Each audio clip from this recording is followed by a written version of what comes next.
အားလုံးပဲမင်္ဂလာပါရှင်ဒီနေ့မှာတော့ညီမဗဒိန်ရဲ့ order လေးပတ်သက်ပြီးတော့ပြပြပေးမယ်ပေါ့နော်အခုထိညီမပြောခဲ့တဲ့တဲမှာ order ကဒီ install order ပေါ့နော်ကိုယ့်ရဲ့ site မှာလုပ်ပြီးသား product တွေကိုဒီ user customer တွေစီကိုရှောင်းတာပေါ့နော်အခုကျတော့ customer တွေကနေပြီးတော့ဗဒိန်ကိုအပ်မယ်ပေါ့နော်သူတို့ design နဲ့သူတို့အပ်မယ်ပေါ့နော်အဲ့ခါကျလို့ရှိရင်ဘယ်လို process မျိုးနဲ့သွားမလဲဆိုတာကိုပြပြပေးမယ်ပေါ့နော်ဗဒိန်ရဲ့ order ကလည်း order process ပဲဖြစ်တဲ့ကြောင့်မို့ order ကနေပြီးတော့ order အသစ်ကနေသွားမယ်ပေါ့နော်ဗဒိန်ရဲ့ order ကို order မျိုးစာရွေးချက်ပဲ site မှာ customer လူကိုယ်တိုင်လာအပ်တာလား online ကအပ်တာလားဒါတွေကတော့အတူတူပဲပေါ့နော် order စနစ်ဖြစ်မဲ့ရဲ့ဘယ်နေ့မှာဒီဗဒိန်ကနေ order ကထွက်မှာလဲပေါ့နော်ဥပမာညီမကဒီနေ့က6ရက်နေ့ဆိုဥပမာ17ရက်နေ့မှာထွက်မယ်ပေါ့နော်17ရက်နေ့ကြာမှဒီ order ဒီဗဒိန်ကနေအားလုံးလုပ်ပြီးမယ်အားလုံးပြီးစီမဲ့နေ့ကိုထည့်မယ်ငွေကြေးချေရတာလည်း17ရက်နေ့မှာပဲအကြေချေရမယ်ပေါ့နော်ဗဒိန်အဲ့မှာဖြစ်တဲ့ကြောင့်မို့ကိုယ်တော်ကိုရွေးစရာမလိုဘူးဒီနေရာမှာရွှေတယ်ထည့်ပါစားဗဒိန်အမြီကိုရွေးပေးရမယ်ပေါ့နော်ဗဒိန်အမြီကိုရွေးရမယ်ရွေးပြီးတော့ဗဒိန်အရွှေတယ်ရဲ့အသေးစိတ်ချက်လက်တွေကိုဒီမှာထည့်မယ်နော်အရင်တော့ရွှေတယ်ကို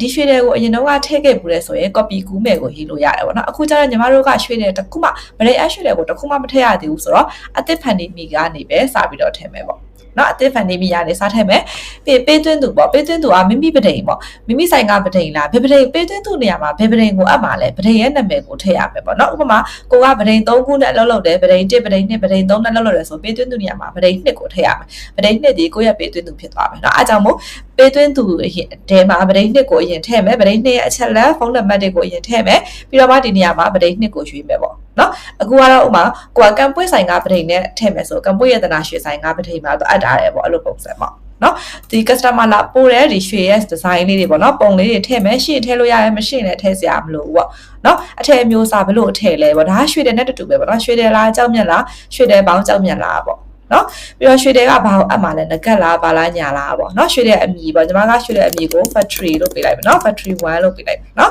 factory ဆိုဗဒိန် add တဲ့ရွှေတယ်နံပါတ်1ပေါ့နော်အရှည်ကကြတော့ဥပမာအရှည်မရှိဘူးပေါ့အလေးချိန်ကကြတော့3 gram ဆိုရင်လည်း3 gram ပေါ့နော်ရွှေရည်က15ပဲရည်ဆိုရင်15ပဲရည်ပေါ့နော်ရွှေရောင်ကကြတော့ရွှေရောင်ပေါ့နော်အလေးချိန်ကကြတော့တစ်ချက်သားအပ်မယ်ပေါ့နော်ရောတော့က2ပဲပေါ့နော်လက်ခကကြတော့ဒီပဒေက3000ပေါ့နော်3000ပေါ့အဲ့လိုမျိုးပေးလိုက်မယ်ပြီးကြက်မြတ်သနာကဘာအကြောက်မျိုးစားကိုသုံးမလဲဖရဲဥဆိုဖရဲဥပေါ့နော်ကြောက်မြတ်အရာကိုရွေးမယ်ကြောက်မြတ်ကကြတော့1 gram ပါမယ်ပေါ့နော်အပွင့်ရည်ကလည်း1ပေါ့ကြောက်မြတ်စီက3သိန်းပေါ့နော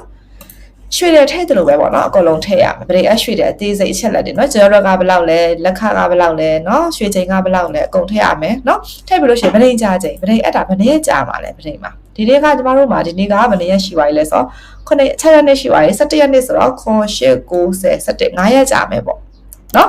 9ရက်နေ့မှ9ရက်ကြာမယ်ခက်မဲ့ဗဒိန်ထွက်ရက်က17ရက်နေ့မှဗဒိန်ကနေထွက်မယ်ဒီပစ္စည်းอ่ะနော်17နေ့မှဗဒိန်ကနေထွက်မယ် customer 17ရက်နေ့မှလာယူလို့ရမယ်နော်ဒီခက်မဲ့ဗဒိန်ထွက်ရက်ရဲ့ order အစင်းသစ်ဖြစ်မဲ့ရက်ကကိုက်နေရမယ်နော်မကိုက်လို့ရှိရင်သူကဥမာခက်မဲ့ဗဒိန်ထွက်ရက်ကိုညီမက10ရက်နေ့လို့ပေးလိုက်မယ်ပေါ့နော်10ရက်နေ့လို့ပေးပြီးတော့သိမ်းပြီးလုပ်လိုက်ခါလေးဆောင်နော်ဒါဆိုဗဒိန်အထည်ပြီးသွားပြီနော်ဒါဆို order အစင်းသစ်ဖြစ်မဲ့ရက်က17ဆိုတော့အဆင်ပြေတယ်ကွာဘာလို့လဲဆိုတော့ order က17ရက်နေ့မှအစင်းသစ်ဖြစ်မှာဗဒိန်ထွက်ရက်က10ရက်နေ့မှဗဒိန်ကျူထွက်လဲကိစ္စမရှိဘူးပေါ့နော်တကယ်လို့ညီမကနောက်တစ်ခုထပ်ပြောင်းလိုက်မယ်ဒီ edit မှာနော်တစ်ခုခုပြောင်းချင်တယ်ဆိုလို့ရှိရင်ဒီပေါ့နော်ဒီဘောပင်လေးဒီခဲရောင်ဘတ်တန်လေးနော် edit ကိုနှိပ်လို့ရတယ်ပြန်ဖြတ်ချင်ရင်ဒီ delete လေးပေါ့နော် delete ဒီအမိုက်ပုံစံလေးအနီရောင်ကိုနှိပ်လို့ရတယ်ပေါ့နော်ညီမကဒီ edit ကိုနှိပ်ပြီးတော့ဗဒိန်ခက်မဲ့ဗဒိန်ထွက်ရက်ကိုညီမက73လို့ပေးလိုက်မယ်ကွာ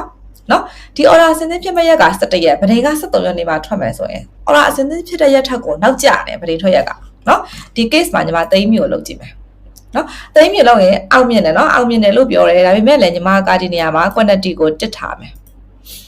နော်ဒီမှာဆိုတော့ကြည့်အဲ့ဒါပြနေသလား order အစင်းသစ်ဖြစ်မိနေ့ဒီနောက်ဆုံးဗဒိန်ထွက်ရက်ထက်မစောရအောင်နော်ဗဒိန်က73ရက်နေ့မှာထွက်မှာ order 17ရက်နေ့တည်းကအစင်းသစ်ဖြစ်နေရဆိုတာမဖြစ်တင်ဘူးဒါဆိုဒီမှာအဲ့ဒါအနီရောင်ကြီးပြတယ်စာကြောင်ကြီးပြတယ်နော်ဗဒိန်က73ဆို order စင်းသစ်ဖြစ်မဲ့ရက်က73ဖြစ်ရလိမ့်မယ်နော်ဗဒိန်ထွက်ရက်ထက်ကို order စင်းသစ်ဖြစ်မဲ့ရက်ကဗဒိန်ထွက်ရက်ကစောနေရမှာနော်အဲကြောင့်ညီမကအခုဗဒိန်ထွက်ရက်ကို73လို့ပြင်ထည့်ရတယ်ဆို order စင်းသစ်ဖြစ်မဲ့ရက်ကလည်း73ဖြစ်ကိုဖြစ်ရမှာအဲ့ရက်နှစ်ခုသွားကြိုက်တာပဲဗဒိန်ထွက်ပြီးတော့မှပဲ order စင်းသစ်ဖြစ်နိုင်မယ်ကွာနော် order စင်းသစ်ဖြစ်ပြီးတော့မှဗဒိန်ကထွက်တယ်ဆိုတာအဓိပ္ပာယ်မရှိဘူးပေါ့နော်အဲ့လိုမျိုးညီမတို့တိုက်စစ်ထားပေးရပေါ့နော်ဒီနေရာမှာဒါဆိုညီမ73လို့ပြောင်းလိုက်ပြီဒါဆိုဗဒိန်အထည်လေးလည်းရသွားပြီနော်အဲ့ဆိုညီမက80မြေလောက်လိုက်မယ်နော်ဒီနောက်က process တွေအကုန်လုံးနေကျန်တဲ့အရင်တော့အတိုင်းပဲ နော်အရင်တော့အတိုင်းပဲဒီမှာ customer ရွေးလို့ရတယ်နော် customer ညီမအသစ်တစ်ယောက်ပေးလိုက်မယ်နော် factory request customer လို့ပေးလိုက်မယ်နော် factory request customer ဒါ test တယ်ပေါ့နော်ကိုကကိုစိတ်တဲ့ဟာထည့်လို့ရပါနော်ဒါမှပုတ်တင်တဲ့ map ပေါ့နော်ဒါလေးနဲ့ပေးလိုက်မယ် customer ပြီးရင်ဝယ်သူကနေဆိုင်မှာလက်ယူမယ်ပေါ့ဘယ်နေ့လက်ယူမယ်73ရက်နေ့မှာထွက်မယ်ဆို73ရက်နေ့မှာလက်ယူမယ်ပေါ့ဒီနေ့လည်းအဲ့လိုပဲနော်ဟိုအရှိကဟာတွေညီမတို့ရွေးခွင့်မပေးတာဥပမာကြီး box ထဲမှာတော့12ရက်နေ့တို့ဘာလို့ရွေးလို့မရဘူးဘာလို့လဲဆိုတော့ order အစင်းဖြစ်မဲ့ရက်က73ဆိုတော့73ရက်နေ့ကနေစပြီးတော့အနောက်ပိုင်းတော့ရွေးလို့ရတယ်နော်အဲ့ဒီကနေစပြီးတော့ပဲရွေးလို့ရအောင်နော်ဒါဆိုတစ်စိတ်တစ်ပိုင်းပဲပေးအောင်ပါပေါ့နော်ဗတိန်ကမထွက်သေးဘူးဆိုတော့နော်တသိန်းလောက်ရင်ပေးထားလိုက်မယ်တစ်စိတ်တစ်ပိုင်းပေးထားလိုက်မယ်ရက်ကကြတော့ဥပမာဒီရက်ပေါ့နော်ငွေပေးချေစနစ်ပေါ့နော်ပြီးရင်ညီမတို့ဒီကနေရှင်းဆက်မြင်နိုင်မယ်ပေါ့နော်ဒါဆိုဒီ order ကခဏရက်ထားလိုက်မယ်เนาะဒီ order ကဗတိန် order status ကကြတော့တစ်စိတ်တစ်ပိုင်းပေးပြီးသွားပြီပေါ့เนาะဒီ order ကိုကြည့်မယ်เนาะတစ်စိတ်တစ်ပိုင်းပေးချိပွားကြီးရွှေ့တယ်မျိုးစောမှာဗတိန်ရွှေ့တယ်ဖြစ်သွားမယ်เนาะအရင်တော့ရွှေ့တယ်ဆိုရင် install ရွှေ့တယ်လို့ပြရတယ်အခုကျတော့ဗတိန်ရွှေ့တယ်เนาะဒါဆိုရင်ဗတိန်ဒီဗတိန်ရွှေ့တယ်များမှာလဲခုနကထည့်လိုက်တဲ့ရွှေ့တယ်တခုကိုမြင်နိုင်တယ်ဒီမှာ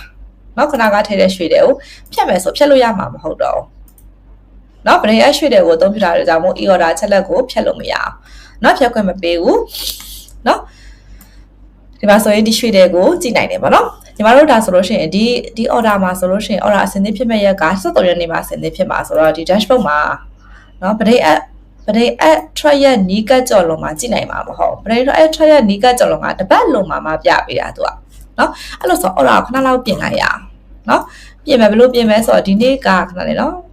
ပြင်မြင်နိုင်လိုက်မယ်เนาะဒီနေ့က6ရက်နေ့မလားเนาะခွန်8 9 10 17 10ရက်နေ့လို့ထားလိုက်မယ်ကွာ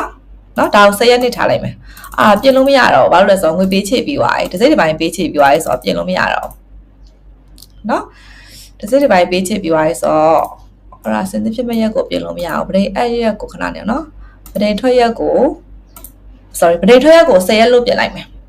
เนาะဗတိန်ထွက်ရက်ကို10ရက်လို့ပြင်လိုက်မယ်တိတ်လိုက်မယ်ပြီးအဲ့ဒါစင်သစ်ဖြစ်မဲ့ရက်ကိုပြန်ပြင်မယ်10ရက်လို့ပြန်ပြင်မယ်နော်ဗတိန်ထွက်ရက်ကိုပြင်ပြီးတော့မှအရာစင်သစ်ဖြစ်မဲ့ရက်ကိုပြင်လို့ရမယ်နော်အရာစင်သစ်ဖြစ်မဲ့ရက်ကိုလည်း10ရက်လို့ပြင်လိုက်မယ်နော်ဒါဆိုရင်ဝယ်သူမဆိုင်တွေလည်းယူမဲ့ရက်ကိုလည်း10ရက်နေ့လုပ်လိုက်မယ်နော်ရှေ့ကိုတိုးလိုက်တယ်ပေါ့နော်ပြောရမယ်ဆိုရင်ဟိုမှာဝယ်သူမဆိုင်တွေလည်းယူတဲ့နေရာကကြိတ်တဲ့ရက်ထားလို့ရတဲ့ကိစ္စမရှိဘူးမတိုးလဲရတယ်ပေါ့နော်ဒီအချိန်လေးမှာလေဒီ dashboard ကိုသွားကြည့်မယ်နော် dashboard မှာဗတိန်ထွက်ရက်နီးကတ်ကြော်လုံးမှာသူမပြပေးသေးဘူးနော်ခဏနေအောင်နော်ဗတိန်ထွက်ရက်နီးကတ်ကြော်လုံးမှာဒီနေ့ကဘယ်နေ့ရက်နေ့လဲဆိုတော့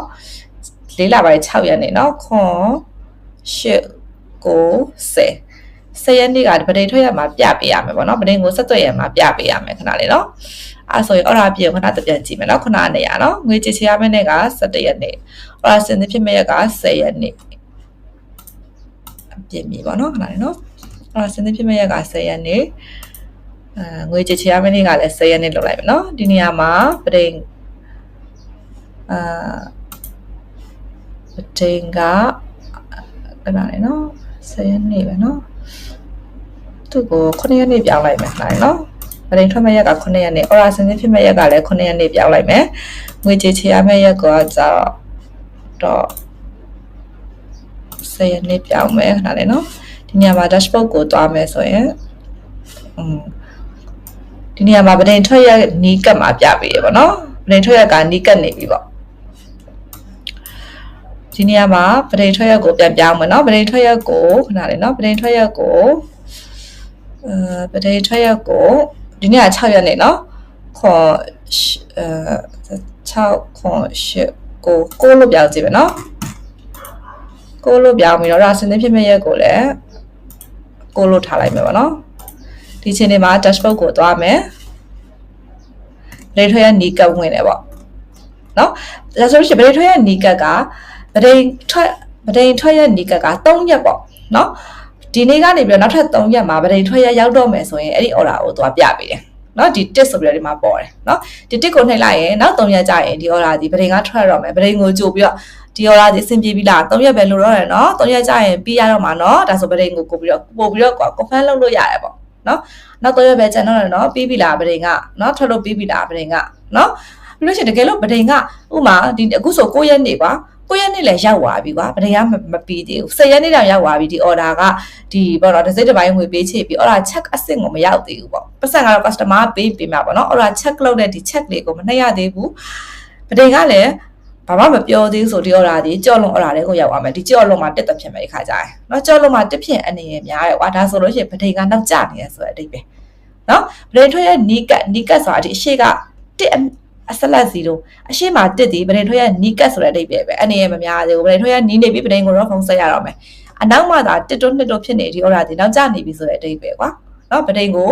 လောရတော့မယ်ပဒေကကြာနေတာနော်အဲ့လိုမျိုးပုံစံနဲ့ဒီမှာနေ့တွေနဲ့ပေါ့နော်ဒီ system မှာစစ်ထားပေးတဲ့အတွက်ကြောင့်မို့ရန်ဟိုအသုံးဝင်တဲ့ function လေးဖြစ်တယ်ပေါ့နော်ဒီလိုပုံစံနဲ့ဒါပဒေထွက် order တွေကိုလုပ်လို့ရတယ်နောက်တစ်ခုပေါ့နော်နောက်တစ်ခုကကျပဒေထွက် order ကိုပဲပေါ့နော်ပဒေ app မြေကိုပဲအရင်တော့ကပေးခဲ့တဲ့ order အတိုင်းပဲ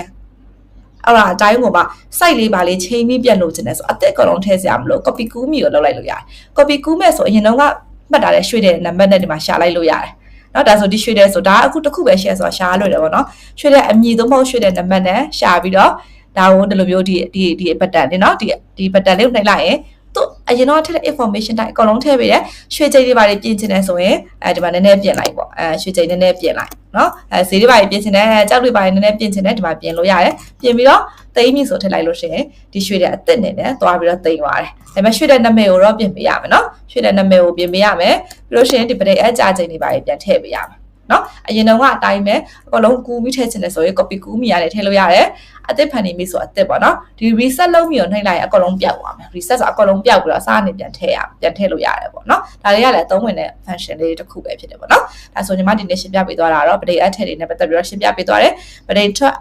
က်ရက်ကို3ရက်အတွင်းရောက်နေပြီဆိုရင် dashboard မှာအလန်းလေးပြပေးရပေါ့နော် dashboard မှာအလန်းလေးပြပြီးတော့ပဒေကိုဆက်သွယ်ရတော့မယ်ဒီပဒေထွက်ရက်အနောက်မှာကြော်လွန်မှာတက်နေပြီဆိုရင်ဒီပဒေကနောက်ကျနေပြီဆိုတဲ့အတိတ်ပဲပေါ့နော်ပဒေရဲ့ order ကိုအရင်တော့ထည့်တဲ့ order တိုင်းပဲပြန်လို့ချင်တယ်ဆို copy ကူးမရနေပြီးတော့ပြန်ယူလို့ရတယ်ပေါ့နော်ဒီလိုမျိုး process လေးနဲ့ပဒေရဲ့ function လေးကိုညီမတို့ control လုပ်တာပြပါတယ်ဒီ system ကနေပြီးတော့ပေါ့နော်အလုံးကိုကြည့်စမြင်တင်ပါရှင်